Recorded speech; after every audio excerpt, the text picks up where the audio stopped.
तर नमस्कार मंडळी.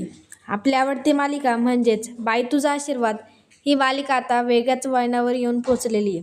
कारण आता अवनीने सुद्धा राजाचा नवरा म्हणून मान मिळवला आहे आणि तेवढाच राजाने सुद्धा अवनीचा बायको म्हणून मान जपलेला आहे. तर तो कसा, तर तो आज आपल्याला आजच्या भागामध्ये पाहायला मिळणार आहे. आणि आता राजाने चंद्रकांत देशपांडेंची बोलती बंद केलेली आहे. पण आता ती कशी, तर ती आपल्याला आजच्या भागामध्ये पाहायला मिळणार आहे. तर हा व्हिडिओ असाच इंटरेस्टिंग आणि जबरदस्त असणार आहे, त्यामुळे हा व्हिडिओ तुम्ही पूर्ण पहा.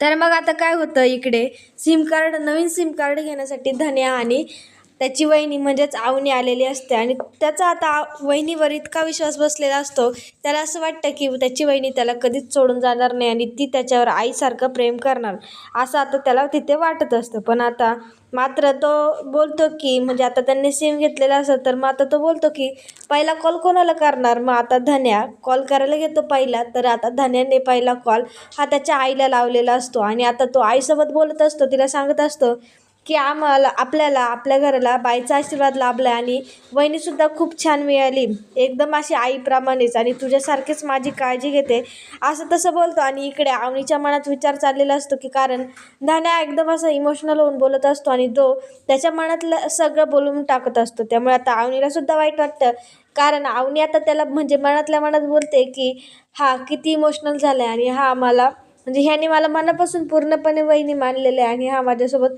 खूप असा जॉईन झालेला आहे. पण आता धन्या, मी जेव्हा तुला सोडून जाईन तेव्हा तुला कसं वाटेल याचा मी विचारही करू शकत नाही. आणि तिच्यासुद्धा डोळ्यातून चटकन असं पाणी येतं आणि मग ती त्याला मायेच्या हाताने फिरवते आणि मग आता ती त्याला घेऊन जाते.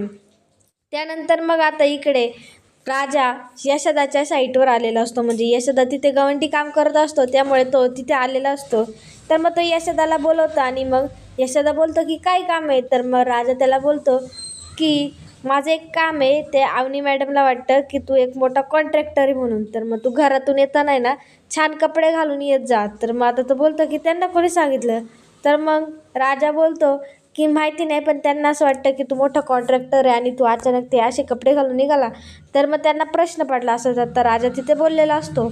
तर मग यशोदा बोलतो की एवढंच ना, घालतो म्हणून नवीन कपडे, अजून काही काम आहे का. तर मग आता राजा बोलतो की हो, त्यांना असं वाटतं ना तू मोठा कॉन्ट्रॅक्टर आहे, तर मग आता त्यांना एक जॉब शोधायचा आहे, म्हणजे त्यांच्या पुढच्या शिक्षणासाठी त्यांना एक जॉब शोधायचा आहे, त्यामुळे तू त्यांना जॉब शोधायला मदत कर. आता त्यांना वाटतं तू मोठा कॉन्ट्रॅक्टर आहे, त्याच्यामुळे मग तुझ्याकडे वेगवेगळे मोठ्या लोकांचे कॉन्टॅक्ट असतील, ते कॉन्टॅक्ट करून तू त्यांना नोकरी मिळवून दे, असं आता राजाने त्याला सांगितलेलं असतं. आणि आता मग यशोदा तयार झालेला असतो आणि तो बोलतो की हो, मी नक्कीच शोधेल.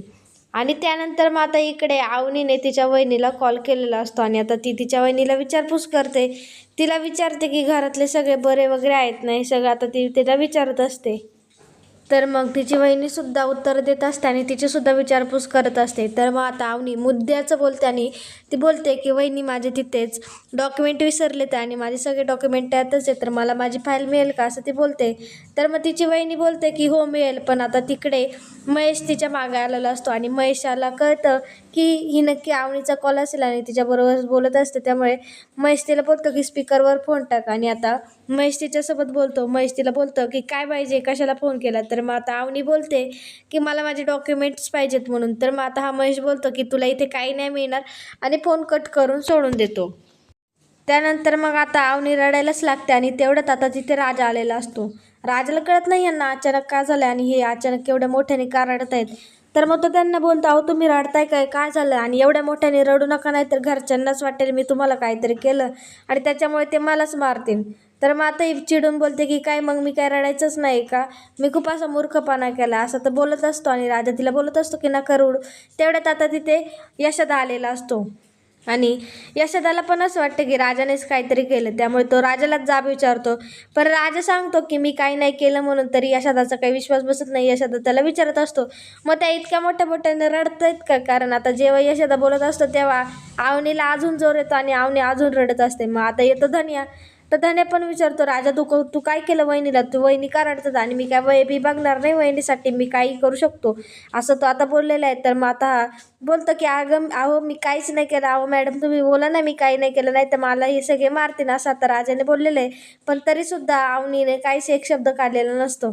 अवनी अजून मोठ्याने रडते आणि ती उठून पलीकडे जाते आणि मग आता तिथे राजा जातो, नाहीतर राजाला याने मारलं असतं, म्हणजे यांची ह्या दोघांनी राजाला मारलं असतं की तूच काहीतरी केलं. राजा जातो, त्यांना बोलतो अहो यांना सांगा, आणि मग आता यशोदाने त्याला पकडून नेलेलं असतं. तर मग आता अवनी बोलते की थांबा, त्याने काय, राजाने काही नाही केलं, मीच खूप मोठा असा मूर्खपणा केलाय. तर मग आता हे सगळे विचारतात की काय केलं, तर मग बोलते की मी माझी सगळी डॉक्युमेंटची फाईल घरीच विसरले आणि आता मला ती कधीच मिळणार नाही. मला जर पुढे ॲडमिशन वगैरे घ्यायचं असेल तर मग ते कसं घ्यायचं असं आता तिने बोललेलं आहे. तर मग राजा तिला समजवायला येतो. राजा बोलतो की अहो तुम्हाला तुमची फाईल मिळेल आणि तुम्हाला पुढचं ॲडमिशनसुद्धा मिळेल, तुमचं पुढचं शिक्षणसुद्धा होईल, कारण एक कागद तुमचं भविष्य नाही पाहू शकत असं तर राजाने तिथे डायलॉग टाकलेले आहेत. तर मावणी चिडते आणि ती बोलते गप रे तुम्ही सगळे मला एकटीला सोडा असं तिने बोललेलं असतं. तर मग आता राजा पुन्हा येतो आणि मग तो तिला समजवतो आणि त्याने तिला समजवलेलं असतं ते तिला पटतं आणि राजा बोलतो तुम्हाला रिलॅक्स व्हायला आपण लॉंग ड्राईव्हला जाऊ असं तर त्याने बोललेलं असतं. तर मग यशोदा पण बोलतो की हो त्यांना घेऊन जा म्हणून, आणि आता अवनीसुद्धा कंटाळलेली असते एका रूममध्ये बसून, तर ती पण बोलते की हो आपण जाऊया म्हणून. आता मग यांचं ठरलेलं असतं आणि आता ते सगळेजण तयारी करतात आणि मग आता जिथे वहिनी तिथे धान्या. तर धान्या पण रेडी होत असतो. तर मग आता राजा त्याला विचारतो कुठं चाललं म्हणून, तर मग आता तो बोलतो की वहिनी जिथे चालल्या तिथे मी जाणार. आणि मग राजा बोलतो तू आमच्यामध्ये कबाब हड्डी नको. तर मग बोलतो हे काय तू रॉंग करतोय राजा असं तो बोलत असतो. मग आता तेवढ्यात तो पाण्या. तर मग आता हा पाण्यापाशी जातो, कारण पाण्याची याची गाडी घ्यायची असते आणि पाण्याच्या गाडीची चावी तो घेतो. तर मग आता पाण्या बोलतो की ना ना ना चावी नाही घ्यायची. तर मग यशोदा बोलतो अरे की जाऊ दे आजच्या दिवस. तर आता या पाण्याला काय माहितीच नसतं की कुणासोबत जाणार आहे. तर बोलतं की या पेट्रोल पण भरत नाही, त्यामुळे मी याला गाडी देऊ शकत नाही. आणि मग आता तेवढं तर अवनी येते आणि अवनी आल्यामुळे त्याला आता चावी द्यायलाच लागते, त्यामुळे तो काहीच बोलत नाही. आणि मग आता हे राजा आणि अवनी लॉंग ड्राईव्हला निघालेले असतात. त्यानंतर मग अवनी गाडी पाहते तर टू व्हीलर असते. तर मग आता ती बोलते की काय टू व्हीलरने जाणार का आपण. तर मग राजा बोलतो हो मोठी गाडी जरा गॅरेजला टाकली जरा दुरुस्ती करायला. तर मग इकडे सगळेजण हसतात. तर काय कारण ह्याच्याकडे मोठी गाडीच नसते. तर मग आता पाण्या त्याला बोलतो की पेट्रोल टाक. तर मग आता राजा बोलतो की अहो, म्हणजे अवनी विचारते ना तो काय बोललाय. तर मग आता हा राजा बोलतो की अहो पाण्याच बोलला की तुला उगाच खर्च नको, माझी गाडी आहे मग मी पैसे देतो पेट्रोल टाकायला. आणि आता त्याने पाण्याकडून सुद्धा पैसे घेतलेले असतात. अवनी बसायला बघते आणि मग आता इथे अवनीने राजाने दिलेले जे काय बांगड्या असतात ते आता तिने घातलेले असतात. तर राजा बोलतो की काय तुम्ही मी दिलेल्या बांगड्या घातल्यात का. तर मग ती बोलते की हो ड्रेसवर छान दिसल्या म्हणून घातल्या. मग राजा आता मनातनंच खुश होत असतो, कारण त्याने जे गिफ्ट दिलेलं असतं ते आता तिने घातलेलं असतं, त्यामुळे त्या खुश झालेल्या असतात. त्यानंतर राजा तिला बोलतो की 2 पाय टाकून बसा. तर मग आता अवनी बोलते की नाही नको, काय गडबड वगैरे झाली तर मग तसं पटकन उडी मारता येते. आणि आता मग हे सगळे घाबरतात, कारण तिला राजाच्या ड्रायव्हिंगवर कॉन्फिडन्स नसतो. तर मग तो तिला बोलतो की हां तुम्ही पण मला यांच्यासमोरच बोला. आणि मग त्यानंतर आता आपल्याला पुढील भागात असं पाहायला मिळणार आहे की आता हे दोघे फिरत असतात आणि लॉंग ड्राईव्हला जात असतात. आणि आता अवनीने त्याच्या खांद्यावर सुद्धा हात ठेवलेला असतो, त्यामुळे आता त्याला खूप असा मोठा कॉन्फिडन्स येतो आणि त्याला असं खूप असं छान वाटत असतं. त्यानंतर मग आता तो अवनीला एका ठिकाणी घेऊन येतो आणि ते दोघेच जण असतात आणि दोघेच बसलेले असतात. तर मग आता तिथे पोलीस आलेले असतात आणि पोलीस त्यांना म्हणजे राजाला विचारतो कोणही, आणि राजालाच ते उलटं वगैरे बोलायला लागतात. आणि आता ते अवनीला बोलतात की तू तुझ्या वडिलांना फोन कर म्हणून. तर मग आता अवनीला राग येतो, तिच्या नवऱ्याचा अपमान झालेला असतो, त्यामुळे आता तिला राग आलेला असतो. ती बोलते की का करू मी माझ्या वडिलांना फोन, माझं आणि त्याचं लग्न झाले, नवरा आहे तो माझा, हे मंगळसूत्र पहा असं ती बोललेली आहे. आणि बोलते माझं लग्न झालं असताना आणि हा माझा नवरा आहे, त्यासाठी मग मी तुमच्या बोलण्यावरतून मी माझ्या वडिलांना का कॉल करू, आणि हा माझा नवरा आहे तो माझी काळजी करायला समर्थ आहे असं तिने आता बोललेलं असतं. आणि राजासुद्धा शॉक झालेला असतो, कारण आता अवनीने स्पष्टपणे सांगितलेलं असतं की हा माझा नवरा आहे आणि तो मला घेऊन वगैरे जाऊ शकतो आणि आता आम्ही फिरायला आलो तर तुमची काय हरकत नाही आहे ना. तर मग आता तिने असं बोललेलं असतं, त्यामुळे आता राजाला खूप असं छान वाटतं आणि आता मग ते त्यांचा टाईम तिथे स्पेंड करत असतात. त्यानंतर आता आपल्याला पुढील भागात असं पाहायला मिळणार आहे की आता अवनीचे डॉक्युमेंट्स हे तर तिच्या माहेरीच असतात, त्यामुळे तिला माहेरी जाऊन डॉक्युमेंट्स आणावेच लागतं, कारण आता महेश तर बोललेला असतो की तुला इथलं काय भेटणार वगैरे नाही, त्यामुळे तुला काहीच इथे भेटणार नाही असं त्याने सांगितलेलं असतं. मग आता अवनी, दाने आणि राजा हे तिच्या माहेरी गेलेले असतात आणि मग आता अवनीने तिचे काही डॉक्युमेंट्स असतात ते घेतलेले असतात, पण आता तिचे बाबा म्हणजे चंद्रकांत देशमाने असं बोलतात की तुला जर एक डॉक्युमेंट्स पाहिजे असतील तर तू या मुलाला सोड आणि आपल्या घरी राहिलं आहे.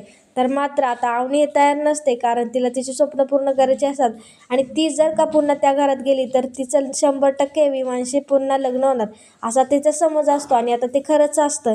त्यामुळे ती बोलते की नाही, मी याला सोडून कुठे जाऊ शकत नाही आणि हाच माझा नवरा आहे असं आता तिने तिच्या माहेरीसुद्धा सांगितलेलं असतं. आणि त्यांचं लग्न झालं आहे आणि ते कागदपत्रेसुद्धा झाले आणि खरंसुद्धा झाले असं आता तिने ते प्रूफ दिलेला असतो. तर मग आता तिचे वडील म्हणजे चंद्रकांत देशमाने बोलतात की तुला याला सोडायचं नाही आहे ना, तर तुला आम्ही डॉक्युमेंटसुद्धा देणार नाही आणि तू अशीच आमच्या घरातून निघून जा, तुला आमच्या घरात परत एंट्री नाही असं तिथे बोललेले असतात. आणि ते आता बोलतात की तू आमच्यासाठी मेली वगैरे आणि स्वाहा बोलतात. तर मग आता अवनीला वाईट वाटतं, तिला रडायला येतं, कारण आता हे कोणी डॉक्युमेंट्स देणारे नसतात आणि आता तिच्या बाबांनी तिला सुनावलेलं सुद्धा असतं. त्यामुळे ती आता रडतच बाहेर येते. त्यानंतर आता ती मग रडलेली असते आणि आता हे राजाला बघावलेलं नसतं, मग त्यालासुद्धा राग येतो आणि आता राजाला राग आलेला असतो आणि आता मग तो पूर्णपणे चिडलेला असतो, कारण आता त्याच्या बायकोच्या इज्जतीचा प्रश्न असतो आणि त्याच्या बायकोला आता सगळेजण बोललेले असतात, तिला ओरडलेले असतात आणि मग आता त्याची बायको दुखावलेली असते. त्यामुळे आता त्याला खूप असा राग आलेला असतो आणि आता तो पुढे येतो, चंद्रकांत देशमानेंच्या हातातली फाईल घेतो, तिचे डॉक्युमेंट्स घेतो आणि मग आता तो त्यांना बोलतो, म्हणजे तो परत निघायला जातो आणि परत तिथे येतो आणि त्यांना बोलतो की दांगटांच्या घराची बाई येते, घरातली बाई येते आणि आम्ही बाईला खूप असं मानतो आणि बाईचा अपमान आम्ही होऊ देत नाही आणि ही तर आमच्या घरातली बाई आहे, त्यामुळे आमच्या घरातल्या बाईचा अपमान झालेला आम्हाला सहन होणार नाही आणि आम्ही तिचा अपमान होऊनसुद्धा देणार नाही असं तर राजांनी त्यांना बोलून दाखवलेलं असतं. आणि आता मग राजा खूप असं चिडलेला असतो, तो त्यांना खूप असं बोलतो की आमच्या घरातली बाई तुम्ही असं कसं बोलू शकता, आम्ही तर फक्त डॉक्युमेंट्सच घ्यायला आलो होतो, काही इथे राहायला वगैरे आलो नव्हतो. आणि तो त्यांना बोलतो की आम्ही कसेही असू पण आम्ही आमच्या बाईतला मानतो आणि आम्ही आमच्या घरातल्या बाईला मानणार आणि तिचे स्वप्न पूर्ण करणार आणि तिला आमच्या घरात कुठलीच कमी पडू देणार नाही असं आता राजाने त्याला बोललेलं असतं. आणि राजा त्याला सगळं काय बोलतो, कारण की चंद्रकांतला वाटतं की माझी मुलगी तिथे सुखी नाही राहू शकत, माझ्या मुलीला तिथे काय मिळू नाही शकत, त्यामुळे ते तिला हे बोलत असतात.